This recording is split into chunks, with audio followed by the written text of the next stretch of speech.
ምናልባት እሺ ኦኬ በቅድሚያ ማለት ከጥያቄ በፊት ከቅን ልቦና ተነስታ ነው የምጠይቀው ወላንት ለክፋት አይደለም ወይም ደግሞ ሌላ ነገር አስቤ አይደለም ከተንኮልም አይደለም። አንደኛ እናንተ ከምትሉ ጀነት ህይወት ላይ ጥያቄ አለን። ሁለተኛ ሁለት ጥያቄ ብቻ ነው የማቀርበው ከዚህኛው አንድ ከዛኛው አንድ ማለት እናንተ ከምትሉ ጀነት ላይ ጥያቄ አለኝ። ሁለተኛው ደግሞ ከመሐመድ ህይወት ላይ ከነብያችሁ ከመሐመድ ህይወት ላይ ባይዘው አክብሮት አለኝ። ከሱ ህይወት ላይ ጥያቄ አለኝ ነብይ ስለሆነ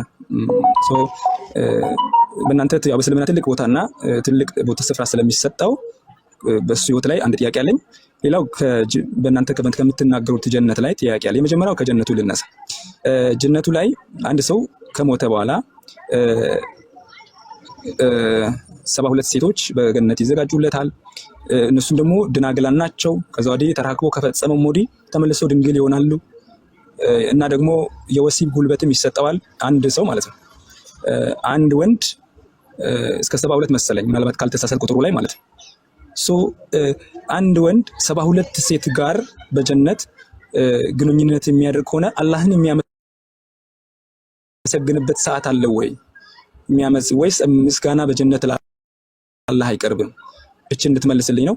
ሁለተኛው ጥያቄ አያይዘህ እንድትመልስልኝ እንፈልገው የመሐመድ ህይወት ላይ ነው። የመሐመድ ህይወት ላይ ዲያቆን ከይቅርታ ጋር እሺ እንዳይረብሽ ነው የታደርገው የሚያስተጋባ ድምጽ አለ መሰለኝ አንተ ጋር። እሺ አንድ ሰው በጀነት ውስጥ ሲገባ ጊዜ ሙስሊም ሰው 72 ሚስት ያገባል ወይ? የለም እንደዛ ቢል ሙስሊም ያገባል ወይ? ልብ በሉ የምናገረው ንግግር። አንድ ሙስሊም በጀነት ውስጥ ከገባ በኋላ 72 ሚስት ያገባል የሚል የለም። ያለው ሐዲስ ምንድን ነው ከተባለ አንደኛ ይሄ ሐዲስ ለሸሂዶች ነው የሚለው ሰማዕታት ሆነው ለሞቱ ሰዎች ማለት ነው። ስለ ሐዲሱ ዑለሞች ግማሽ ዑለሞች ضعيف ነው ይሄ ሐሰት የሆነ ሐዲስ ነው ብለዋል። ሌሎች ደግሞ ትክክል ነው ያሉ አሉ። ችግር የለውም ትክክል ነው በሚለው ብንይዘው ራሱ ለምንድን ነው ለሸሂዶች ነው የሚለው? ሰማዕት ጦር ሜዳ ላይ ተፋልሞ ለሞተ ሰው ማለት ነው። ወታች አለ አይደል? ኦኬ ለሸሂዶች ከሆነ እሺ ጥሩ ልጨርስ ገና ነው። እሺ ጨርስ። እሺ ለሸሂድ خمس خصال ነው የሚለው ያም እንዳውም ቡኻሪና ሙስሊም ወይንም ደግሞ ሶሂህ ሐዲስን እንጂ ሌላ የማይቀበሉ የሆነ ቡኻሪና ሐዲስ ሶሂህ ሙስሊም ይባላሉ። እዚያ ጋር አታገኘውም። ይሄን ራሱ ለሸሂዶች የሚለው እዚያ ጋር ራሱ አታገኘውም። የት ነው? እና ነሳኢ ላይ አቡ ዳውድ ላይ ሌሎች ላይ ነው የምታገኙ፣ ትርሚዚ ላይ ነው የምታገኙ የምትችሉት። ሶሂህ ቢሆን ኖሮ ቡኻሪና ሙስሊም አይታውትም ነበር። ወጣቻለ አይደል? አንደኛ ይሄ ነው። ሁለተኛ ለሸሂዶች ነው የሚለው። ስለዚህ ለሙስሊሞች 72 ታገባላችሁ የሚል የለም። እንደዚህ ለሸሂድ ነው የሚለው። ሁሉም ሙስሊም ሸሂድ ሆኖ ነው ወይ የሚሞተው? ኧረ አይደለም። አብዛኛው ሰው እንደውም አልጋ ላይ ነው የሚሞተው አይደል? ጦር ሜዳ ላይ ሲፋለም የዛኔ የሞተ ሰው ያን ነው ያገኛል የተባለው። ያን ራሱ 72 በቁጥር ደረጃ ነው ወይ ለሸሂዶች የተባለው? አይደለም። ምንድነው? ግነትን ለመግለጽ ነው። كما قال الامام ابن القيم الجوزية رحمه الله تعالى ታላቁ ዓሊም ابن القيم ራሉ 72 የሚለው ለሸሂዶች ራሱ በቁጥር 72 ለማለት አይደለም ማለት ግነትን ለመግለጽ ነው። ታዲያ ስንት ነው በቁጥር ተገልጿል ወይ? አዎ ቡኻሪና ሙስሊም ላይ ሁለት ብቻ ነው አንድ ሙስሊም የሚያገባው በጀነት ውስጥ ተብሎ ተገልጿል። እንደው በዛ ከተባለ ለዚያው የመጀመሪያ ጀነት የሚገቡት أول زمرة تدخل الجنة على صورة القمر ليلة البدر فلكل واحد منهم زوجتان في الجنة. النبي صلى الله عليه وسلم منالو مجمرة جنة يميقبوا الجفروج في تاتشو لك عند جرقا يفكا هنو يقبالو كارو بخالا لأن رسول الله ياندان داتشو ሁለት ሚስት ብቻ አላቸው አያርላ። ስለዚህ ያኛው 72 የሚለው በዚህ ይመጣል ማለት ግነትን ለመግለጽ እንጂ ሁለት ብቻ ነው ማለት ነው። ከፈለክ ሁለት ብቻ ነው የሚለውን አሳያለሁ። ሁለት ብቻ እንደነገርኩ። እሺ ኦኬ እንዳልከው እንግዲህ ለሸሂዶች ከሆነ ከሁለት በላይ መሆኑን አሳይታል። እንግዲህ ካልተሳሳትኩ ማለት ነው። ሸሂዶች ሆኖ ግነት ነው አልኩኝ። ኦኬ ማለት ለሸሂዶች ከሁለት በላይ መሆን ይሆናል ብላል። መቼስ አሁን ነው 72 ስለ ቁጥሩ ነው ያወራሁት። 72 ስለ ቁጥሩ ነው ያወራሁት። ለሸሂዶች ምን ያህል ነው? ለሸሂዶች ምን ያህል ሚስት ነው? ሁለት ለተራ ሙስሊምም ሁለት ለሸሂዶችም ሁለት እንደዛ ነው። እኩል ነው። ኦኬ እንደዛ ካልከኝ ኦኬ ጥሩ። ከዛስ ማለት ተራክቦ ተፈጸመ ሁለት አግብቶም ሆነ 72 ይሁን ግን ልጅ ይጸነሳል ይወለዳል በጀነት። በጣም ጥሩ። ልጅ የሚባል ነገር የለም። ነገር ግን እስከፈለክ አንተ ልጅ የሚባል ነገር የለም። ነገር ግን እስከፈለክ አንተ ወለኩም ፊሃ ማ ተሽተሂ አንፉሱኩም አለ። ነፍሳችሁ የምትፈልገው ሁሉ በገነት ውስጥ አለ ብሏል። በገነት ውስጥ ስለዚህ ነፍስ የምትፈልገው አለ ሲባል ሁለት ይከፈላል። ክፉ ነገር አለ፣ መጥፎ ነገር አለ አይደለ? ክፉ ነገር በጀነት ውስጥ ብትጠይቅ የለም፣ አትሰጥም። ይሄ በጀነት ውስጥ የለም። ለምሳሌ ሰው መግደል እፈልጋለሁ ብትል አንተ ስለፈለክ አይሰጥህም። ሂድና አንዱን ግደለው አይልህም አላህ። አየህ፣ ክፉ ነገር እስካልሆነ ድረስ ግን ያንን ብትጠይቅ አንተ ትሰጣለህ። ልጅ መውለድ ክፉ ነገር ነው ወይ ብለን ስናይ ክፉ ነገር አይደለም። ስለዚህ አንድ ሰው በመሰረቱ በጀነት ውስጥ መውለድ የሚባል ነገር የለም። መወላለድ፣ የወር አበባ ምናምን የሚባል ነገር የለም። ነገር ግን ሰውየው ከፈለገ ይሰጠዋል። ክፉ ነገር አይጠይቅ እንጂ። ለዚህም ነው አንድ ሰው መጥቶ ነብዩ ሰለላሁ ዐለይሂ ወሰለም እኔ መውለድ ብፈልግስ በጀነት ውስጥ ይሰጠኛል አላቸው። አዎ ከፈለክ ይሰጥሃል አሉት። ነገር ግን ያ ራሱ እንደ ምድራዊ እንዳልሆነ ነገሩት። ምን አሉት? ወየኩን ሐምሉሁ ወወድዑሁ ወመሽዩሁ ያኒ ቢሳዓት ይላሉ። ይሄ ልጅ መወለዱ መጸነሱ ልክ እንዲሁ መቆሙ መነሳቱ ይህ በሰዓት ውስጥ የሚሆን እንጂ እንደ ምድራዊ አይደለም። ስለዚህ በጀነት ውስጥ መወለድ መወላለድ የሚባል ነገር የለም። ለሚፈልግ ሰው ግን አይን ይፈልጋለሁ ካለ ክፉ ነገር አይጠይቅ እንጂ ይሰጠዋል። በዚህ መሰረት የፈለገ ሰው ያገኛል። ኦኬ በጀነት እንግዲህ የጀነት ልጆች አሉ ማለት ነው። ማለት ለሚፈልግ በጀነት ልጅ ይሰጠዋል። እነዚህ የጀነት ልጆች በጀነት ከተፈለጉ የተወለዱ የጀነት ልጆች ማለት ነው። እንደ ምድራዊ አይደለም አወላልዱ ብለሃል። የ10 ዓመት ልጅ ፈልጋለሁ ቢል የ10 ዓመት ልጅ ሆኖ ይመጣለታል የሚል ሌላ ኡስታዝ ሰምቼ ነበር። ምናልባት ካልተሳሳትኩ የ10 ዓመት ልጅ ፈልጋለሁ በገነት አንድ ሰው ቢል የ10 ዓመት ልጅ ሆኖ ልጁ ይመጣለታል ይባላል። ይሄ ትክክል ነው? ወይም ደግሞ በእድሜ በፈለገው እድሜ ልጅ ይመጣለታል ይሰጠዋል የሚባለው አላህ የሚፈልገውን ያደርግለታል። አላህ የሚፈልገውን ያደርግለታል። አላህ በጀነት ውስጥ ምን አለ? ወለኩም ፊሃ ማ ተሽተሂ አንፉሱኩም፣ ለእናንተ በእርሷ ውስጥ ነፍሳቸው የምትፈልገው ሁሉ አለላችኋል። ክፉ ነገር አትጠይቅ እንጂ ያንን መልካም ነገር አንተ በፈለከው መንገድ ይሰጣል አላህ። ኦኬ እሺ። አሁን እንግዲህ ያው እድሜው እንደፈለገ በፈለገው እድሜ ልጅ ሊመጣለት ይችላል ወይም ሊያገኝ ይችላል ማለት ነው። ሌላው የነቢያችሁ የመሐመድ ህይወት ላይ ጥያቄ አለኝ። እሱ ምንድነው? በአንድ እጥበት ወይም በአንድ ምሽት ከ9 ሴት ጋር የወሲብ ተራክቧል የሚል ሀዲስ አለ መሰለኝ። ምናልባት በትክክል ቦታውን ቁጥሩም ባላውቅም ማለት ነው። ምናልባት ካለ አለ በላይ። የእሱም ከምን አንጻር ነው? እንዴት ነቢይ የተባለ የተከበረ ሰው በአንድ ምሽት በአንድ ቀን ከ9 ሚስት ጋር ወሲብ ያደርጋል? ይቅርታ ግን ባይዞይ ማን ምን እንትን ነው እኔ እንዲመለስልኝ ነው እንጂ ሌላ አስቤ አይደለም። ወሲብ አደረጉ አይልም ሐዲሱ። ላብራራለህ፣ ችግር የለውም። ሐዲስ የሚለው ምንድን ነው? ካነ የጡፉ ነቢዩ ሰለላሁ ዐለይሂ ወሰለም ፊ ሌይለቲ ልዋሒዳ ዐላ ኒሳኢሂ ወለሁ የውመኢዝን 9 ኒስዋ። የአላህ መልእክተኛ ነቢዩ ሰለላሁ ዐለይሂ ወሰለም በአንድ ሌሊት በ9 ሚስቶቻቸው ላይ ይዞሩ ነበር ይላል። በሚስቶቻቸው ላይ ይዞሩ ነበር፣ ለእርሳቸው ሚዛኔ 9 ሚስት አላቸው ይላል። ይዞሩ ነበር ወይም ይጎበኙ ነበር ነው የሚለው ሐዲስ። ለምን ነበር የሚዞሩት ታዲያ ከተባለ እናታችን አይሻ ሚስት ራሷ ገለጸች በሌላ ሐዲስ ላይ ናለች። አዎ ይዞሩ ነበር፣ ነገር ግን ሁላችንንም ያለመነካካት ያለ ግንኙነት ነበር ሲዞሩ የነበረው። ከዚያም ከቀኗ ባለተራ ጋር ብቻ ያድራሉ ይተኛሉ አለች። ይሄ ነው። ሌላኛው ኡስታዝ ደግሞ ፍትሃዊ ለመሆን ስሜት አላቸው፣ እንደማንኛውም ሰው ስሜት አላቸው። ቪዲዮውን ባሳይ ጥሩ ነበር ግን አይመችም። ሌላ ኡስታዝ እንደዛ ነው ያለው። ስሜት አላቸው። የሆነ ቦታ ራቅ ብሎ ሲመጡ ፍትሃዊ ለመሆን ሁሉንም ሴት በአንድ ቀን ያገኟቸው ነበር በወሲብ ሲል ሲያስተምር ሰምቻለሁ። ኦኬ ለማንኛውም ምናልባት እሱ ተሳስቶ ከሆነ አንተ ተሳስተህ እሱን ያው የሚያጣሩት ያጣሩ። ለማንኛውም እኔ የምናገረው እዚህ ቦታ ላይ የሰው ንግግር ስናገር አትሰሙኝ። አከሌ እንዲህ አለ ስላከሌ አይደለም እኔ የማወራው ቁርአንና ሐዲስ ላይ ያለ ነገር ነው። አየህ እናታችን አይሻ ሚስት ነች ከማንም በላይ የምታውቀው ያለምንም ግንኙነት አለች። ከፈለክ ሐዲስ ላወጣልህ እችላለሁ። ማየት ትፈልጋለህ? ላሳይ። ኦኬ አይ እሺ። እዚህ ጋር ደግሞ እንደገና ጥያቄ የተፈጠረብኝ መሰለህ። እሱ አንድ ላይ ካሳየኝ ማለት ነው። እሱ እንሄዳለን። ቆይ አሁን ሁለት ጥያቄ አለ ይጠይቃል። በዚህ አንጻር ደግሞ ልትጠየቅ ነው። ነብይ ሆኖ እንዴት ግንኙነት ያደርጋል ከ11 ሚስቶች ጋር ብለሃል? ያ ማለት የነብይነት ሚዛን ላይ አይደለም እያልከ ነው አይደለ? ነብይ ሆኖ ዝሙት መስራት ነው የሚሻለው ወይንስ ነብይ ሆኖ ከሚስቱ ጋር ግንኙነት ማድረግ? ነብይ ሆኖ ዝሙት ሊሰራ ትቀበላለህ አንተ? ኦኬ ዝሙት ሊሰራ ይችላል ማለት አይሰራም አይደለም። ዝሙት ከሆነ ዝሙት ነው። ግን ማድረጉ ምንድን ነው? ቆይ እኔንም አስጨርሰኝ ልጨርስና ችግር የለም ትጠይቀኛለህ ጥያቄም ካለ ማለት ነው። እኔ ያልኩ አለሁት 9 ቆይ እሱ ችግር የለም አስጨርሰኝ። ቆይ አንዴ ጥሩ አሁን እያወራ ነበር። ኦኬ እና ሱና ነው ማለት የነቢያችሁን ፈለግ መከተል ሱና ይባላል። እና አንተ አሁን ለምሳሌ 9 ሚስት ታገባለህ የነቢዩን ሱና ተከተለ ወይም ደግሞ በአንድ ጥበት ኦኬ እሱን ግብረ ስጋ አይደለም ብለሃል። ኦኬ እሱን አልፈዋለሁ። ግን 9 ሚስት ታገባለህ ሱና ነው ብለህ ወደ እኔ ትመጣለህ። አሁን የነብይነትን ሚዛን ልንጨርስ ነው። አንድ ነቢይ ከሚስቱ ጋር በመገናኘቱ ያስወቅሰዋል ወይንስ ዝሙት ቢሰራ ነው የሌላን ሰው ሚስት ቀምቶ ቢገናኝ ነው የሚያስወቅሰው? መልስ። ያስወቅሰዋል። የሌላ ሴትም ቀምቶ ቢገናኝ ያስወቅሰዋል። ዳዊትን ምናልባት በመጽሐፍ ቅዱስ ዳዊትን ካልክ ስለ ዳዊት ለማንሳት ከሆነ ይቀጥልሽ። ስለዚህ አንድ ነቢይ ዝሙት ቢያደርግ ነው የሚያስወቅሰው። እንዳው አምላክ እየከለከለው ተው አታድርግ ብሎት አምላክ የከለከለውን ሕግና ስርዓት የሚጻረር ከሆነ ትውልድ በዚያ ነገር ላይ እንዴት ነው ያንን እንደ ነቢይ አድርገው ሊቀበሉ ይችላል? ነገር ግን እዚህ ጋር ከሚስቱ ጋር እንዴት ተገናኘ ብላችሁ ነብዩ ሰለላሁ ዐለይሂ ወሰለም ለመውቀስ ትመጣላችሁ። የሰው ሚስት ቀምቶ የደፈረ ነቢይ ይዛችሁ መጻፋችሁ። ባይዘው ዳዊትን በዝሙቱ አላጸደቅነውም። በዝሙቱ እግዚአብሔር ቀጥቶታል፣ መልስም ሰጥቷል። ዙፋኑን በዚህ ምክንያት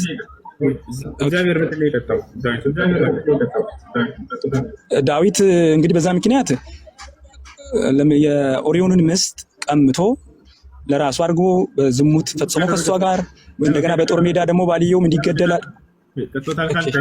ዝሙት ያደረገ ሰው ምንድን ነው?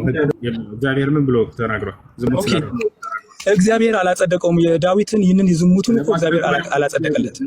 አንተ ግን አሁን የመሐመድን እያጸደቅ ነው።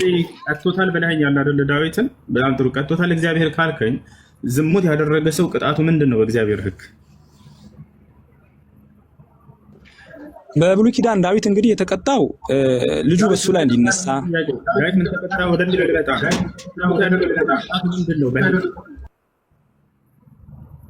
አቤት ዝሙት ያደረገ ሰው ምን ይቀጣ ነው ያለው እግዚአብሔር? እንግዲህ እንደ ሰውየው ማንነት ሊለያይ ይችላል። ዳዊት የተቀጣበት አሁን አንተ የዳዊትን ታሪክ ነው አነሳው አይደል? ዳዊትን በዛን ሰዓት እግዚአብሔር ምን ያህል እግዚአብሔር ዝሙት የሰራ ወይ እሱ አሁን ማለት በጥሩ ሁኔታ የተወያየን ነበር። ምናልባት ማለት እኔ ሳወራ ዝም ካልክ ችግር የለም። ዝሙት ያደረገ ሰው በብሉይ ኪዳን ከሆነ በድንጋይ ተወግሮ ይገደላል። አሜን ነው። ስለዚህ እግዚአብሔር በዳዊት ላይ ኦኬ ዳዊትና እንግዲህ ሌሎቹ እኩል ይቀጣሉ ማለት አይደለም። እንኳን በአዲስ ኪዳን እንኳን እግዚአብሔር እያንዳንዱን ሰው ወይም ደግሞ ለራሱ ዝሙት ያደረጉትንም ሆነ የሰረቁትንም ሆነ ሌሎችንም የራሱ ባሪዎች ከሆነ በራሱ በፈለገው መልኩ ይቀጣል እንጂ ለምን እንደዛ አላደረክም ብለን አንጠይቅም። ለምሳሌ ዳዊት ተቀጥቷል፣ አልታለፈም። ግን የዳዊትን ዝሙት መፈጸም አስጨርሰኝ ትንሽ ነው አላወራሁም፣ ብዙ አላወራም። ዳዊት ዝሙት ፈጽሟል። ከዛ ወዲህ በዛ ዝሙት ምክንያት የደረሰበት ቅጣት እጅግ በጣም ከባድ ነበረ። ልጁ እንዲሞት ሆኗል፣ ልጁ እንዲያሳድደው ሆኗል፣ በትረ መንግስቱን እንዲያጣ ሆኗል፣ ተቀጥቷል። በእንባ ራሱ በእንባ በእግዚአብሔር ፊት ቀርቦ ያ ሁሉ ልጁ እንዲነሳበት ያደረገው በዝሙት ጣጣ የመጣበት ነው። ይሄ ሁሉ ቅጣት ያገኘው ዳዊት ነው። ሌሎቹ ደግሞ እንደዚህ በዝሙት ምክንያት የሚቀጡም አሉ። እግዚአብሔር የዳዊትን ዝሙት አላጸደቀውም፣ እኛም አላጸደቅንም። ግን ስለዚህ ለነብይና ለተራው ሕጉ ይለያያል የሚል አንድ ጥቅስ ስጠኝ። አንድ ጥቅስ። እሺ ታዲያ ዳዊት በድንጋይ ተወግሮ ነው የሞተው? ታዲያ ሳይሆን ጥቅስ ነው በፈልገው ያደረገ ሰው ይወገድ የሚለው ሕጉ ይለያል። ኦኬ ስለዚህ ዳዊት ይህንን ቅጣት በመቀጣቱ ቅጣቱ ትክክል አይደለም፣ የእግዚአብሔር ቅጣት ትክክል አይደለም ነው እያልክ ያለው? ሀሳብ ነው እየጠየኩህ ያለሁት። ሕጉ ምንድን ነው? ተወግሮ መገደል ነው። ነገር ግን ይሄ በዳዊት ላይ እንዳልተፈጸመ ስለሚያውቅ ለዳዊት ከሆነ ይለያል። ሕግ ለነቢይ ሲሆንና ለተራው ሕዝብ ሲሆን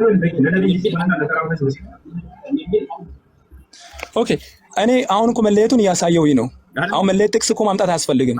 መለየቱን እያሳየው ነው። ዳዊት በድንጋይ ተወግሮ አይደለም የተገደለው። በዳዊት ላይ የሆነውን ዳዊት እያየህ እኮ ነው፣ ፕራክቲካሊ እያየህ ነው። አሁን ጥቅስ ማምጣቱ ለምን አስፈለገ? ዳዊት ተወግሮ አይደለም የሞተው ያስፈልጋል። እግዚአብሔር በሕግ መሰረት አልቀጣውም ነው።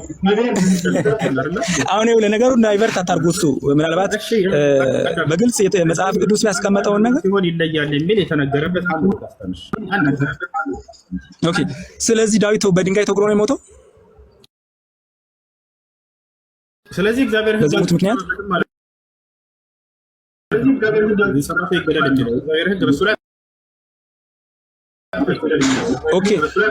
ኦኬ። ስለዚህ ዳዊት አልተቀጣም ያልከኝ ነው።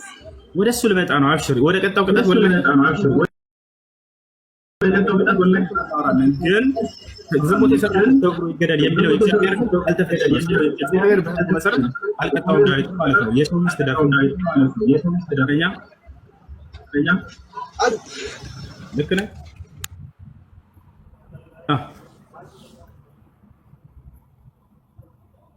እሺ በመሀል ሰው ገብቶብኝ ነው እንግዲህ በግልጽ የነገርኩኝ ነው። ዳዊት ተቀጥቷል አልተቀጣም ካልከኝ፣ ዳዊት ግን በድንጋይ ተወግሮ አይደለም የተቀጣው።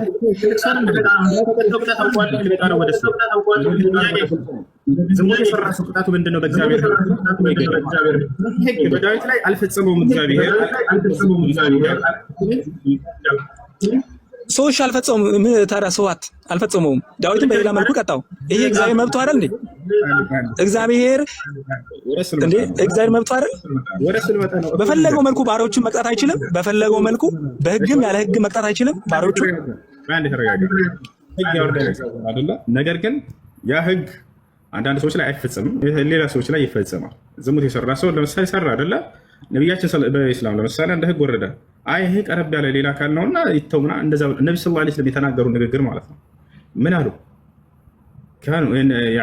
ሰዎች መጥተው በነብዩ ሰለላሁ ዐለይሂ ወሰለም ጊዜ አንዲት ሴት ሰረቀችና ሕግ ሊፈጸምባት ዘንድ ማለት ነው። እዛ በቃ ተፈጸሙባት ምናምን ብለው ሽምግልና ላኩ ወደ ነብዩ ሰለላሁ ዐለይሂ ወሰለም። ነብዩ ሰለላሁ ዐለይሂ ወሰለም ተቆጡና ምን አሉ? ይሄ ነው ቀደምቶቹን እንዲጠፉ ያደረጋቸው። ካኑ ኢዛ ሰረቀ ፊህም አልضعيف አቃሙ ዐለይሂ الحد وإذا سرق فيهم الشريف ተረኩሁ። በመካከላቸው ክብር ያለው ሰው ደረጃ ያለው ሰው ሕግጋትን ተላልፎ በሚመጣ ጊዜ ያለ አምላክን ሕግ በእርሱ ላይ አይፈጽሙበትም፣ ያልፉት ነበር አሉ። ነገር ግን ደካማ ሰው ከመጣ ክብር የሌለው ሰው ከመጣ የአምላክን ሕግ በእርሱ ላይ ይፈጽሙበት ነበር አሉ። ያን ማለት ነው እና እንጂ ከባዱ ነገር ሳንነጋገር እግዚአብሔር ዳዊትን ቀጣው ብለህ ስትናገር የነበረውን በአላህ ተመለስ። ዲያቆኖቷል በአላህ ተመለስ። አንድ ቁጥር ጻፍ። ተመለስ አሉ ተመለስ፣ በሕግ አምላክ ተመለስ። አንዴ ማነው ላክ? አንድ ቁጥር እንጻፍና እግዚአብሔር አልቀጣም። አያችሁ፣ ሕጉ ምንድነው? ተወግሮ ይከደል። ይሄ ሕግ ቀጥቶታል ወይ? አልቀጣም። አያችሁ። ስለዚህ እግዚአብሔር ቀጥቶታል በሚል አታስመልጡ። ዳዊትን ነብይ ሆኖ እንዴት ከሚስቱ ጋር ተገናኘ ሙሐመድ ብላችሁ ልትተቹ ትመጣላችሁ? ሰለላሁ ዐለይሂ ወሰለም ነብይ የሆነ መጽሐፍህ ላይ የሰው የወታደሩን ሚስት ቀምቶ ደፍሮ ወታደሩን አስገድሎ አሜን ነው ነብይ ነው ብላችሁ ተቀበላችሁ። እንዴት ሰው ከሚስቱ ጋር ይገናኛል ብላችሁ ነብይን ተወቅሳላችሁ? ነብዩ ሰለላሁ ዐለይሂ ወሰለም ከሚስቶቻቸው ጋር ቢገናኙስ ጥፋቱ ምንድን ነው? ሁሉ እንደ ትልቅ ጥፋት መሐመድ ከሚስቶች ጋር ወሲብ ያደረገ እና ታዲያ ሰው እኮ ናቸው ሚስታቸው እያልክ ሰው እንዴት ከሚስቱ ጋር ተገናኝቷልና ብለህ ነብይነቱን ለማስተባበል የምትሄዱበት መንገድ ኧረ ይደብራል። ወላሂ እዚህ ጋር ነው ምንም አልቀጣውም። እግዚአብሔር እንዳውም ጥፋት ነው ያደረገው። ወደ እሱ እንመጣለን። ግን ያው ጌታ ሰው እነዚህ ናቸው። ዲያቆን እንግዲህ ዲያቆን ተብላቸው እንደዚህ ከሆነ ከባድ ነው። መጽሐፈ ሳሙኤል እባክህን ማለት ፖለቲካ አትስራ። ትልቅ ሰው አይደለም። ምዕራፍና ቁጥር መሸምደድ እኮ እውቀት አይደለም። መጽሐፈ ሳሙኤል ምዕራፍ 12 ቁጥር 9 ራስህ አንብበው። መጽሐፈ ሳሙኤል ምዕራፍ 12 ቁጥር 9 ጀምሮ አንብብ። አሁን ላወራ ነው። አዳምጣት ትደናሽ አድርጌያለሁ። አውጣና የተቀጣበትን አንብበው። አይነገርኩህ እኮ መጽሐፍ ይኸው። ሌሎች ሁሉ ያንብበው፣ ሌሎች ሁሉ ይስሙ። አንተ ራስህ አንብበው እንዴ። መጽሐፍ ቅዱስ ስልክ እኔ መጽሐፍ ቅዱስ አላስኩም። ከስልኬ ከወጣ እወጣለሁ። ሁሱ ስልኬ ላይ ነው መጽሐፍ ቅዱስ ያለው። ከወጣ እወጣለሁ፣ ከቲክቶኩ ማለት ነው። ለዛ አንተ ምዕራፍ 12 ቁጥር 9 ጀምሮ አንብብ። መጽሐፈ ሳሙኤል ካለ መጽሐፈ ሳሙኤል ካለ ምዕራፍ 12 ቁጥር 9 እግዚአብሔር ምን ብሎ ስለዚህ ብሎ ምን ብሎ እንደቀጣ እናየዋለን። ይነበብ። እሺ አንብብ። በትልቁና አንብብ። አሁን አፈር ያዘውና ይነበብሽ ዲያቆን። እሺ አቡከር መጽሐፍ ኩሁንና አንብብ። ችግር የለም። እሺ አንብብ። ምን ነበር የቀጣው ያልከን ዲያቆን? ከ9 ጀምሮ ማለት ነው። ከ9 ጀምሮ አንብብ። እሺ አንብብለት። በቃ ሻውጣለት። ያው እንግዲህ ዳዊት የኦሪዮን ሚስት ደፍሯል፣ ኦሪዮንም አስገድሏል። እግዚአብሔር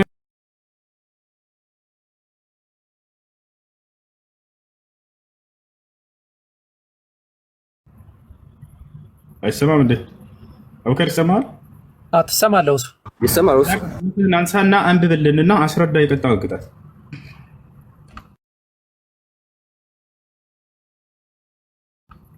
ይሰማሃል?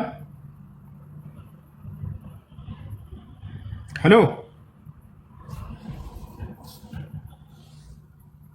ሚውተን አንሳ። አቤት አቤት። በቃ ይኸው ከፍቶላል። አንብብና አስረዳን የቀጣውን ቅጣት። ቀጥላ። እሺ ኦኬ። አሁንስ በፊቱ ክፉ ትሰራ ዘንድ የእግዚአብሔር ነገር ለምን አቃለለ? ይሄ እንግዲህ ወደሱ የተላከው ነብይ ነው። ዝሙት ከፈጸመ ወዲህ የኦሪዮንን ሚስት ራሱ ከተገናኛት ወዲህ እግዚአብሔር በእርሱ ሊቀጣው ነብይ ልኮበት ነበር። ያ ነብይ መጥቶ ዳዊትን ያለውን ነው የሚያሳየው። ምን አለ እንግዲህ? ያ ነብይ የእግዚአብሔር አፍ ነው። ከመጣ ወዲህ ምንድን ነው ያለው? አሁንስ በፊቱ ክፉ ትሰራ ዘንድ የእግዚአብሔር ነገር ለምን አቃለለ? ኬጣውያንም ኦሪዮንም በሰይፍ መትተሃል፣ ሚስቱንም ለአንተ ሚስት ትሆን ዘንድ ወስደሃል። ማንን ነው የሚለው? ዳዊትን። እርሱንም በአሞን ልጅ ሰይፍ ገድለሃል። ስለዚህ አቃለኸኛልና ይላል። ተመልከቱ፣ እግዚአብሔር ነው የሚለው በነቢዩ ላይ አድሮ። ስለዚህ አቃለኸኛልና የኬጣውያንም የኦሪዮን ሚስት ለአንተ ሚስት ትሆን ዘንድ ወስደሃልና ለዘላለም ከቤትህ ሰይፍ አይርቅም። እግዚአብሔርም እንዲህ ይላል፣ እነሆ ከቤትህ ክፉ ነገር አስነሳብሃለሁ፣ ሚስቶችንም በዓይን ፊት እወስዳለሁ፣ ለዘመድህም እሰጣቸዋለሁ። በዚህችም ፀሐይ ዓይን ፊት ከሚስቶች ጋር ይተኛል። አንተ ይህን በስውር አድርገዋል፣ እኔ ግን ይህን በእስራኤል ሁሉ ፊትና በፀሐይ ፊት አደርገዋለሁ ይላል። አሁን ዳዊት በዚህ ቃል መሰረት ተቀጥቷል? አልተቀጣም? በጣም አልተቀጣም ብላል። አንተ አንድ የተረጋጋ ላውራ። እሺ። ስለዚህ እግዚአብሔር ምን አደረገ? ዳዊት የኦሪዮን ሚስት ደፈር አይደለ ጀማ? ኦሪዮንም አስገደለው። እግዚአብሔርን በምን ቀጣው? ተመልከቱ። እንደነሱ ግንዛቤ ማለት ነው። የዳዊትን ሚስቶች፣ ንጹህ ሚስቶቹን እግዚአብሔር አስደፈረበት፣ ለሌላ ሰው አሳልፎ ሰጠበት። ተመልከቱ። የዳዊትን ሚስቶች አሳልፎ ምንም ጥፋቱ ላይ የሌሉበትን የዳዊት ሚስቶች አጥፍተዋል? አላጠፉም? ምንም አላጠፉ። ምን አደረገ? እግዚአብሔር አስደፈረበት የዳዊትን ሚስቶች። ከዛ ቀጣው እያለ ነው ይሄ ሰውዬ። የዳዊትን ንጹህ ሚስቶች ከቤት ሰይፍ አይጠፋም ማለት ምን ማለት ነው? ከቤት ሰይፍ አይጠፋም። ይሄ ብቻ አይደለም። ተረጋጋ። ሚስቶችህን በዓይንህ ፊት እወስዳለሁ የሚለው ማን ነው? እግዚአብሔር። ከዚያስ ለዘመድህም እሰጣችኋለሁኝ አለ። በዚህችም ፀሐይ ዓይን ፊት ከሚስቶችህ ጋር ይተኛል አለ። ተመልከቱ። ማን ይሄን እያደረገ ያለው? የዳዊትን ንጹህ ሚስቶች አስደፈረበት። የማን ያጠፋው? ዳዊት። ምን ተደረገ? ተደፈሩ እነዚያ ሴቶች። ማን ያስደፈረው? እግዚአብሔር። ዝሙትን በዝሙት ያርማል እንደ እግዚአብሔር። እንደው ጥፋት ይሄን ነው ቅጣት የምትለኝ? የዳዊትን ንጹህ ሚስቶች ማስደፈሩ ይሄ ነው ቅጣቱ? መልስ። እሺ ኦኬ። በጦርነት አሸንፈው እንግዲህ ይህንን በእርሱ ላይ እንደሚያደርጉና ልጁ እንደሚነሳበት ከቤቱም ደግሞ ሰይፍ እንዳይጠፋ ይሄ ሁሉ ቅጣት ነው። ሚስቶቹ እንደሚቆጠው በሱ ምክንያት ነው ሁሉ። ይሄ ብቻ አይደለም። እግዚአብሔርም ያለው አለ ናታንን ያቀውን መልስ። ሚስቶችህንም በዓይንህ ፊት እወስዳለሁ ያለው ማን ነው? ያቀውን መልስ። የዳዊትን ንጹህ ምንድነው መመለስ? መጽሐፍ ቅዱስ በግልጽ ያስቀም። አሁን አልተቀጣም ብላል ራስህ። ዳዊት አልተቀጣም ብላል። ተረጋጋ። ሁለት ቃል ያወራኩ እንደተቀጣ ያሳያል መጽሐፍ ቅዱስ። አንድ አዳምጥ። የዳዊትን ንጹህ ሚስቶች ያስደፍሩበታል? አላስደፈረበትም? እግዚአብሔር። ይሄ በማን ምክንያት የመጣ ነው? በዳዊት ምክንያት የመጣ አይደል? ቅጣት አይደል? አሁን አንተ ቅጣቱ ላይ ሄደ እግዚአብሔር እንዲቀጣል ወይ ነው የምትለው? አዳምጥ። የዳዊት ንጹህ ሚስቶች ጥፋታቸው ምንድን ነው? ንገረኝ። የተደፈሩበት ያስደፈረባቸው ምክንያት። እሺ እግዚአብሔር ይኸውልህ በሌሎች ምክንያት ሌሎችን ይቀጣል። ይሄ መጽሐፍ ቅዱሳዊ ነው። ለምሳሌ እግዚአብሔር ጥያቄ አሁን አንድ ንገረኝ። እነዚህ ሴቶች ንጹህ ሚስቶች አሉ። ለምሳሌ አንተ ጠፋ፣ እነዚህን ሴቶች አስደፈራቸው እግዚአብሔር፣ ለሌላ ሰው አሳልፎ ሰጣቸውና ጥፋታቸው ምንድን ነው? እነዚህ ሴቶች ኦኬ አሁን የእግዚአብሔር ሚስቶቹን ስለቀጣ ሚስቶች መቀጣት የለባቸውም የምትለው የዳዊት ሚስቶች ናቸው እኮ። የበደለው ደግሞ ዳዊት ነው። ገብቶሃል? ዳዊት በድሏል። ከሌላ ወንድ ጋር መተኛታቸው ይሄ ዝሙት ነው አይደለም? በቃ እንደዚህ ላድርግልህ።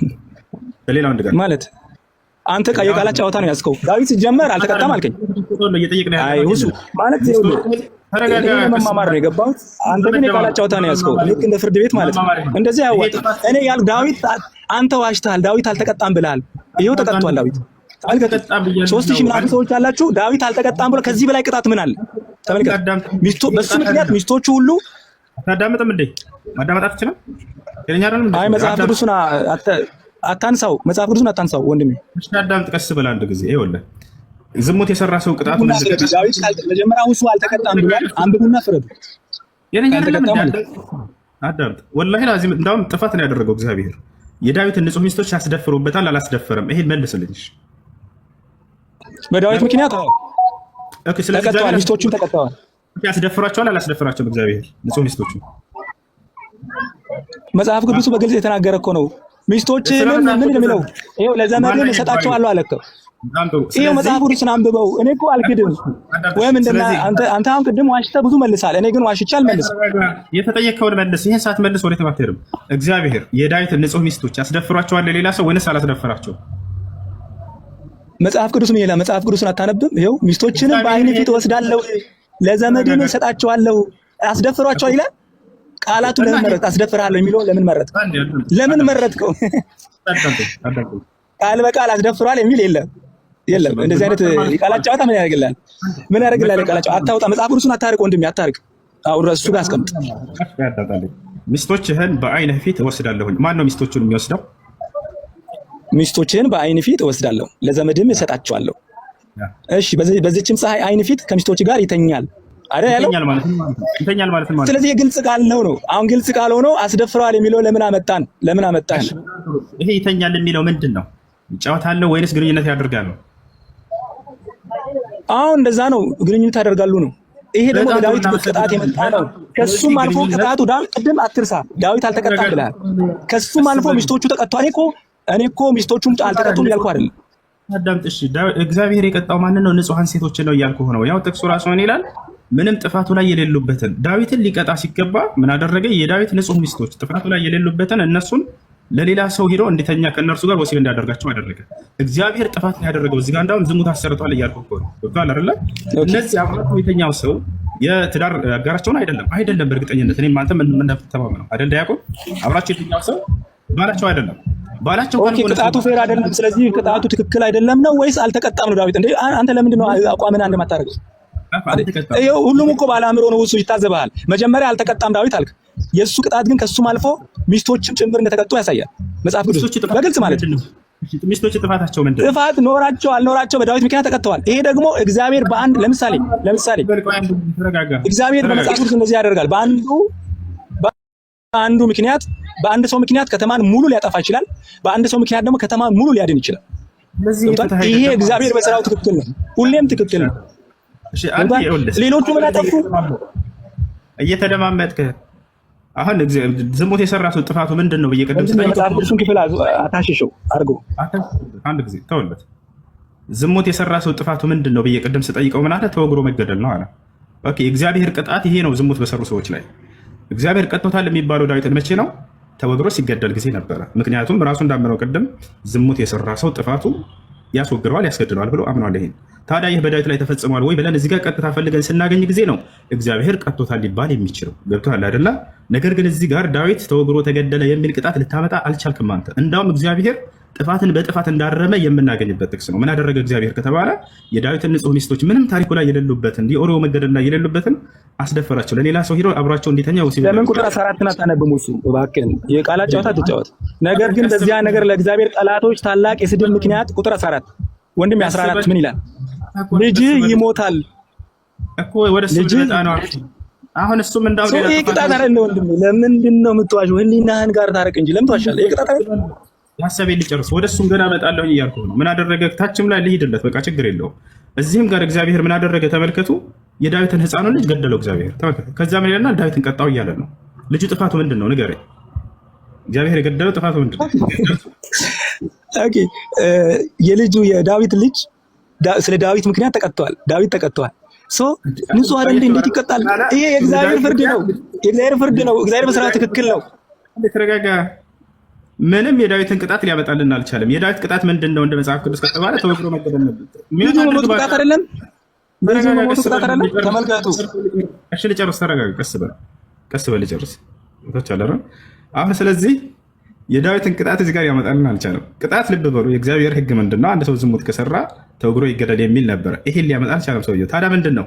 የዳዊትን ሚስቶች እግዚአብሔር አስተኛበት፣ ከሌላ ሰው ጋር ወሲብ አስደረገበት፣ ንጹሐን ምንም የሌሉበትን። ይሄ ቅጣት ነው፣ በፈጠራቸው ነው። አንደኛ ይሄ ነው። ሁለተኛ ህፃኑን ልጅ አስገደለው የሚለውን ጭራሽ በራሱ ላይ መሳሪያ ደቅና መጣል እንዲያውቁን ራሱን ለማስመታት ማለት ነው።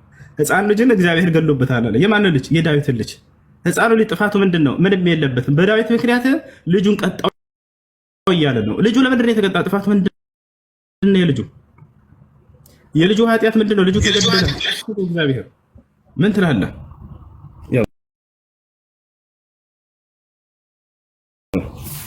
እሺ እንግዲህ ወንድማችን ዳዊት የምወደው ልጅ እየተነጠቀ አልተቀጣም ማለት የሚያስቅ ነው። እንግዲህ ያው እንዲህ ነው በቃ። እሱ በጣም ማን ሁላችን ባለ አእምሮ ነን። እሺ ሁሉም ሰው ማገናዘብ ይችላል። የምትወደው ልጅ በሞት እያጣ አልተቀጣህም ማለት ለኔ ፈዝ ነው፣ ቀልድ ነው። ታዘቡ ሁላችሁም። ባይዘው እሱ መልስ እንዴት እየመለሰ እንዳለ ታዘቡ። እንዴት እየመለሰ እንደሆነ ታዘቡ። ተረጋጋ። እሺ ታዘቡ እያለ ነው። ኮሜንት ራስ ነው። ታዘቡለት፣ ታዘቡለት። ኮሜንቱን ላንሳለህ ያውና ኮሜንት እንዳዘጉባቸው መጀመሪያ ስጠይቀው ጊዜ ምን አለ? የዝሙተኛ ሰው ፍርዱና ቅጣቱ ምንድነው አልኩት። ተወግሮ መገደል አለኝ። እንዳትረሱ። ጥሩ ዳዊት ተቀጥቷል ለማለት የግዴታ የህግ በርሱ ላይ ሲፈጸም ማየት አለብን። ይህን ጥቅስ ያመጣልኛል ብዬ ስጠብቅ ዳዊት ተወግሮ የተገደለበትን ወፍ እንዳውም የእግዚአብሔርን ጥፋት አመጣልን። ምን አደረገ እግዚአብሔር? ዳዊትን ዝሙት ሰርተሃልና አንተ በድብቅ ይህን አድርገዋል፣ እኔ ደግሞ በፀሐይ ጠራራ ሚስቶችህን ለሌላ ሰው አሳልፌ እንዲተኙ አደርግብሃለሁ ያለው ንጹህ ምንም የሌሉበትን እነዚያን ሴቶች የዳዊትን ሚስቶች አሳልፎ ለሌላ ሰው ሰጠበት እግዚአብሔር። አያችሁ አይደለ? ሌላ ዝሙት አስደረገ ማለት ነው። ሚስት ያልሆነ ባል ያልሆነ አካል ከዳዊት ሚስቶች ጋር መጥቶ እንዲተኛ ያደረገበት። ይሄ ቅጣት አይደለም። ንጹሐን ሴቶችን ምንም ኃጢአቱ ላይ የሌሉበትን እነዚያን አስተካቸው በሌላ ሰው። ሁለተኛ ደግሞ ምን አደረገ እግዚአብሔር? የዳዊትን ህፃኑን ልጅ ገደለበት፣ ቀሰፈበት፣ ህፃኑንም ገደለው አለ። ከዚያስ ዳዊት ተቀጣ። እንዴት ቀጣው? ልጁን ቀጣው በዳዊት አማካኝነት አለ። ራሱን ነው ማለት እና ይሄ ቢላ ይሄ ቅጣት ይባል? በፍጹም ይሄ ቅጣት አይደለም። እንደውም ሌላ አካሎችም ሌላ ጥፋት ነው ያደረገው እግዚአብሔር፣ በደንብ ካስተዋላችሁት ማለት ነው። በዚህ ላይ የምትጨምሩለት ነገር ካለ ጨምሩለት። ሳላህ ሰላም አለይኩም። ልጁን የመሰለ ነገር የሞተ ዳዊት አልተቀጣም ማለት የሚወደውን ልጅ ለዛውም የሚወደውን ልጅ እግዚአብሔር በሞት እየነጠቀው ዳዊት አልተቀጣም ብሎ ግግም ብሎ መከራከር ያው እንደዚህ ነው እንግዲህ መልስ የሚሰጠው ማለት ነው። እሺ ሌላው ሶስተኛ ጥያቄ ልጠይቅና ልውጣ። በቃ እኔ ሶስተኛ ጥያቄ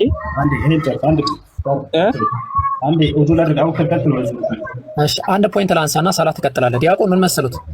እኔ ደግሞ የምጠይቀው ጥያቄ እዚህ ጋር የሚስቶች የተደፈሩበት ምክንያትና ልጆቹ የተገደሉበት ምክንያት ልጅቷን በመድፈሩ ምክንያት ነው ወይስ ደግሞ ሰውየውን በማስገደሉ ምክንያት ነው? ይሄንን ይመልሱልኝ እስቲ። ጥያቄን በደንብ አስተውሉ። በመደፈራው ምክንያት ነው የተቀጣው ወይ ደግሞ ሰውየውን በመግደሉ ምክንያት ነው? በየትኛው ነው የተቀጣው ዳዊት? በሁለቱም ምክንያት ነው። ምንድን ነው የሚለው? እሺ ያው ከላይ ለምን ዝቅ አድርገው? ከላይ አንብበው። ወደ ታች ዝቅ አድርገው።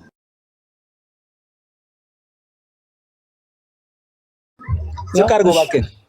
እሺ ይኸው ይሄንን በደንብ ያንብቡት ከ8 ጀምሮ በደንብ አድርጋችሁ አዳምጣው። ቀጥሉ።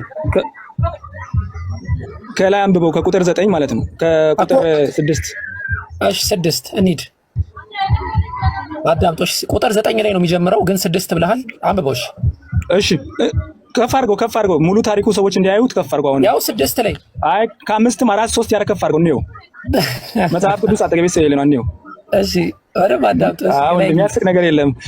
የመሰለ ነገር የሞተበት አልተቀጣም ብሎ መገገም የሚያስቀው ይናል። አንዴ እኔ አልተቀጣም ብዬ ነው ሞግተህ። እንቀጥል። ኦኬ አንተም እንደውሱ አልተቀጣም የምትለው ዲያቆን? አዎ ቆይ በቃ ላንብበው። እኔ እግዚአብሔርም ናታንን ወደ ዳዊት ላከ፣ ወደ እርሱ መጥቶ አለው። ላከ ማለት አፈቀላጤ የሆነ ነብይ ሆነ ማለት ነው። ይሄ አካል በአንድ ከተማ አንዱ ባለጠጋ አንዱም ድሃ የሆኑ 2 ሰዎች ነበሩ። ባለጠጋውም እጅግ ብዙ በግ ላም ነበረው። ለድሃው ግን ከገዛት አንዲት ታናሽ በግ በቀር አንዳች አልነበረችውም። አሳደጋትም፣ ከልጆቹም ጋር በእርሱ ዘንድ አደገች። እንጀራውን ትበላ ከዋንጫውም ትጠጣ፣ በብብቱም ትተኛ ነበረ። አንድ ልጅም ነበረች እያለ እየተናገረ ነው። በደንብ አስተውሉ። ወደ ባለጠጋውም እንግዳ በመጣ ጊዜ ከበጉና ከላሙ ወስዶ ለዚያ ወደ እርሱ ለመጣው እንግዳ ያዘጋጅለት ዘንድ ሳሳ። የዚያም የድሃውን ሰው በግ ወስዶ ለዚያ ለመጣው ሰው አዘጋጀ። ይሄ ሁሉ ምሳሌ ነው። ዳዊትም በዚያ ሰው ላይ እጅግ ተቆጥቶ ናታንን ሕያው እግዚአብሔር ይህንን ያደረገን ሰው ያደረገ ሰው የሞተ ልጅ ነው፣ ይህንን አድርጓልና አላዘነምና ስለ አንዲቱን በግ አራራምና ይመልሳል። ናታንም ዳዊትን አለው፣ ያ ሰው አንተ ነህ። የእስራኤል አምላክ እግዚአብሔር እንዲህ ይላል፣ በእስራኤል ንጉሥ ትሆን ዘንድ ቀባውህ፣ ከሳኦልም እጅ አዳንኩህ፣ የጌታህንም ቤት ሰጠው፣ የጌታህንም ሚስቶች በብብትህ ጣልኩልህ። እነዛ ወደ 8 የሚደርሱ ሚስቶችን ማለት ነው። ወደ የእስራኤልንም የይሁዳንም ቤት ሰጠው። ይህንም አንሶ ቢሆን ኖሮ ከዚህ የበለጠ ጨምርልህ ነበር አለ። ራይት ነው እስካሁን። ከዛ አሁንስ በፊቱ ክፉ ትሰራ ዘንድ የእግዚአብሔር ነገር ለምን አቃለልክ? ኬጣውያን ኦርዮን በሰይፍ መትሃልና። ዋናውን ፖይንት ያዙ። ማንን በሰይፍ መትሃል? የኦርዮ የሚባለውን ግለሰብ። ሚስቱንም ለአንተ ሚስት ትሆን ዘንድ ወስደሃል። ደፍረሃል አይደለም፣ ሚስት ትሆን ዘንድ ወስደሃል። እርሱንም በአሞን ልጆች ሰይፍ ገድለሃል። ስለዚህ እሱን ስለገደልክ ይቀጥልና ስለዚህም አቃለልከኛል። ከዛ እዚህ ጋር የኬጣውን የኦርዮን ሚስት ለአንተ ሚስት ትሆን ዘንድ ወስደሃል፣ ለዘላለምም ከቤትህ ሰይፍ አይቀርም እያለ እግዚአብሔር እየተናገረ ያለው የቱ ነው? እዚህ እንደዚህ ነው እያወራ ያለው። አሁን ጥያቄ ቀደም የደገምኩትን አሁንም እደግምላችኋለሁ። የቱ ጋር ነው ስለደፈርካት ነው ይቀጣው ያለው? ኦኬ፣ በስውር ያደረገው ምንድን ነው ታዲያ? ዳዊት አንተ በስውር አድርገሃልና እኔ ግን ይህን በእስራኤል ንጉሥና በፀሐይ ፊት አደርጋለሁ ይላል። ወደ ቅጣቱ አይዷ ለምን ይዘላሉ? ወደ 12 ወደ 11 ለምን ይሄዳሉ? እስካሁን አንብበልን ባሉኝ ጥቅስ ላይ አነበብኩሎት። በዚህ ጥቅስ ላይ ስለገደልክ ነው፣ እንደውም በአሞያን ሰይፍ ገድለሃል ስለገደልክ ነው። ዋናው መግደሉ ላይ ነው ያተኮረው። አይ መድፈሩ ላይ ነው ካሉኝ የቱ ጋር ነው መድፈር ያለው? ካልሆነ ወደ ሌላ እንትን ይሄዳል። እሺ መጽሐፍ ቅዱስን እንግዲህ ያው እናንተ በራሳችሁ በፈለጋችሁት ነው የሚተረጎሙት። በፈለጋችሁት መጽሐፍ ቅዱስ በግልጽ እያስቀመጠ አልተቀጣም ብሎ መገም። እናመሰግናለን። ሌላው ደግሞ ዳዊት ያው አንብበው ተረጋጋው እንደም አልመለሱም። በቃ ከመመለስ አሁን ይሄ ምን ይባላል? ቀጥታ እኛን አታክ ከማድረግ መልስ መመለስ። ለማንኛውም እኔ ቀደም ሲናገሩት ነበር። በቃ ችግር የለም። ወደ ቀጣዩ ይለ በቃ ሁሱ የምትለው ነገር አለ እዚህ ጋር አንተ በስውር አድርገሃል፣ እኔ ግን ይላል በስውር ያደረገው ዳዊት ዝሙትን ነው። ስለዚህ አልጠየቅኩትም እኔ ዳዊት ከላይ እንዱም ክፍያው 11 ላይ ለምን ይወርዳሉ? እስከ 10 ያለው ምዕራፍ 11 ባለው ጥቅስ ላይ ምዕራፍ 11 ይሄ 12 አይደል? ምዕራፍ 11 ምን እንዳደረገ ዳዊት በደንብ ያሳያል። ከዛሬ ይሄ እኮ ነብዩ የተላከበት ምዕራፍ ነው። አላደረገም አላልኩም። ተው ዲያቆን፣ አሁንም መልሴን ስላልመለሱልኝ አመሰግናለሁ። ወደ ቀጣይ እንለፍ አልኩኝ። እሱ የሚለው ነገር ካለ እዚህ ጋር ወደ ቀጣዩ ሐሳብ አንዴ ማለት ነው። አንዴ እኔም ልጠይቅ እዚህ ጋር ልጠይቅ ማለት ነው። እዚህ ጋር ልጠይቅ። ዳዊት ሚስቶቹን ተቀማ፣ ልጁን በሞት ተቀማ። ይሄ በምን ምክንያት ነው ካልከኝ ምዕራፍ 11 ላይ ሄድና ይሄ አሁን ናታን ወደሱ ከተላከ ወዲህ ያለው ምዕራፍ ነው። ግን ዝሙቱን ሲፈጽም ኦርዮን ወደ ጦር ሜዳ ሲልክ የሚያሳይ ምዕራፍ ደግሞ አለው ከሱ በፊት ያለው ማለት ነው። እሱ ሊድና አንብብና ምን እንዳደረገ ይሄ ሁሉ ቅጣት በምን ምክንያት እንደመጣ ያሳያል ክፍሉ። እንደው ግግም ብሎ አልተቀጣም በየትጓ ነው ዝሙት የሚለው ነገር ያስተዛዝባል ማለት ዝም ብሎ። እሺ በቃ ቴንክ ዩ። አሁንም መልስ የለም። ለዛ ነው እሺ እሱ ምናልባት መልስ የለም። አዎ ልክ ነህና በቃ ይቀጥሉ። በቃ ዲያቆን ይኸው እዚህ ሌላ ነገር ሲያወሩ እኮ እርሶም ይገመታሉ። ትልቅ ሰው ኖት። ሁሱም በስነ ስርዓት እያወሩት ስለሆነ በስትክክል እኔም በስነ ስርዓት እያወራ ነው። እንደሚ ምዕራፍ 11 ይቀጥሉ። ምን እንዳደረገች ምዕራፍ 11 አውጣ። በቃ አው ደፍሯል እኮ ዳዊት ገደለና ደፈረ። ትክክል ነው። በቃ ስለዚህ በዚህ ምክንያት ደግሞ ምዕራፍ 12 ላይ ደግሞ ተቀጣ። ልጁን አጣ በሞት ሚስቶቹን ተቀማ። ቅጣቱ ምን ነበር? ዝሙት ተሳዳጅ ሆነ። ይሄ ሁሉ ቅጣት ሶስተኛውን ጥያቄ ልጠይቅና እኔ ልውጣ ወይም ሌላ ሰው አስተና ዲያቆን ተቀጥቷል እያልከን ዝም ብለህ አትለፍ። ቆይ አዳምጥ። ዝሙት የሰራ ሰው ቅጣቱ ምንድን ነው? የእግዚአብሔር ሕግ በዚያ ተቀጥቶ ከሆነ ተቀጥቷል። ቅጣቱ ምንድን ነው? ዝሙት የሰራ ሰው የተለያየ ሊቀጣ ይችላል። የግድ አንድ ቅጣት ብቻ አይደለም። አንድ ቅጣት ብቻ አይደለም። ማስረጃ ስጠኝ። ዝሙት የሰራ ሰው የዳዊት ቅጣት አንዱ የዳዊት ቅጣት ማስረጃ ይኸው ያነበብኩ ማለት ነው። የሰራ ሰው እንዲህ ይደረግ ብሎ የተናገረበት ቦታ የለም እግዚአብሔር። ጥቅስ ስጠን መጀመሪያ። በዚያ በጥቅስ መሰረት ተቀጥቷል ወይ የሚለው እንመጣለን። ዝሙት የሰራ ሰው ምን ይቀጣ ነው ያለው እግዚአብሔር? ፍርዱ ምንድን ነው? ፍርዱ ሞት ነው። ሞት ነው ፍርዱ የሚባለው። ስለዚህ ያ ዝሙት የሰራው ሰው ማለት ነው አይደለ? ዝሙት የሰራው ሰው ፍርዱ ሞት ነው። ግን ዳዊት ለእግዚአብሔር የተመረጠ ነቢይ ነበረ። ልክ አሁን ለምሳሌ እናንተ መሐመድ ሻሃዳ አይዝም ስለተመረጠ የሚል ነገር ሰምቻለሁ። አይ ሴም ሽት ነው። ምሳሌ ልሰጣችሁ ብዬ ነው። ሻሃዳ ስላልያዘ የተመረጠ ነቢይ ስለሆነ መሐመድ ሻሃዳ አይዝም የሚባል አስተምህሮ ስላለ እግዚአብሔርም ደግሞ ዳዊት ለሱ የተመረጠ ልጅ ነው፣ በራሱ መንገድ ቀጣው። የቱ ጋር ነው እንደዛ ያልነው? እኛ እኔ እንደዛ ብለህ ስታስተምር እኔ በራሴ ጆሮ ሰምቻለሁ። ለምን ሻሃዳ ይዟል ወይ ማን ያስያዘው የሚል ጥያቄ ሲቀርብልኝ እኛ አዳምጪኝ። አጠቃላይ ሰው ሲፈጠር ሙስሊም ነው። እርሳቸው በዛው በማንነታቸው ላይ ስለሆኑ ነው በአዳም ልኮ ላይ አልወደቁም።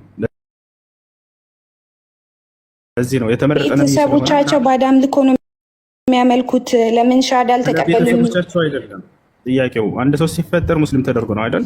ነብያት በዚያው ላይ ናቸው። በቃ አምላክ በአዳም ልኮ ላይ እንዲወድቁ አላደረገም። ከዚህ ነው አሁን እዚህ ቦታ ላይ ቤተሰቦቹ አይቀበሉም ብለህ ነበረ እኮ። ለቤተሰቦች በኋላ እናወራለን። አምላክ ላይ ባወረደው ህግ መሰረት ተቀጥቷል አልተቀጣም? በጊዜ ዳዊት ያ ያልተቀጣበት ምክንያት እግዚአብሔር በራሱ መንገድ የራሱ ነቢይ ስለሆነ ታዛዥ ልጁ ስለሆነ ጥፋቱን ስለተጸጸተ በራሱ መንገድ ቀጣው። ይሄ እኮ የራሱ ወይ ነው። እኛም ይህንን መቀበል ነው ያለብን እንጂ ለምን ምናምን ብለን ማለት አንችልም። ምን ማድረግ ወደ እሱ እንመጣለን። በህጉ መሰረት ተቀጥቷል አልተቀጣም ወይ ነው? በህጉ መሰረት ሚስቶቹን አጥቷል፣ ልጁ ሞቶበታል። በህጉ መሰረት አይደለም እሱ አይደለም። ተረጋጊ። በህጉ መሰረት ቅድም ሞት ነው አላልሽም? አይ ሚን በህጉ መሰረት ሳይሆን እግዚአብሔር ቀጣው ለስራው እንጂ ህጉማ ይገደል ነበር የሚለው። በጣም ጥሩ። ስለዚህ ህጉ የሚለው ዝሙት የሰራ ሰው ተወግሮ ይገደል ነው። ይህም ሁለታችሁም ተናግራችኋል። ዳዊት በዚህ ህግ ተቀጣሉ ወይ? በህጉ መሰረት አልተቀጣም። እናመሰግናለን። እሱ ነበር የምፈልገው። ያ በህጉ መሰረትማ በሙሴ ህግ መገደል ነው። ግን ደግሞ እግዚአብሔር ነብዩ የራሱ የተመረጠ ነብዩ ስለሆነ ህጉን ስለሚያከብር በአንድ ስህተት ይገደል የሚል ነገር አያደርግበትም። እግዚአብሔር እንደዚህ ጨካኝ አይደለም። የእሱ ነቢይ ነው። ህጉን ሲያከብር የኖረ ልጁ ስለሆነ ነብዩ ስለሆነ በራሱ መንገድ ቀጥቶታል። ይሄ ኢሹ ላይ ሆነው ለምን እንደሆነ አላውቅም። ለምን እንደሆነ ደግሞ ልናገር። አዳምጪኝ። ጥሩ አንድ ጥቅስ ትሰጭኛለሽ። ለነብይ ከሆነ ይሄ ህግ ይቀየራል የሚል አንድ ኖ መቀየር ሳይሆን ይሄ እግዚአብሔር እኮ መብቱ ነው አይደል? እግዚአብሔር የፈለገውን ማድረግ ይችላል። ለመብት አይደለም ጥያቄ። ያደረክ አንድ ያደረክ ይችላል። በጥቅስ አውሪልሽ።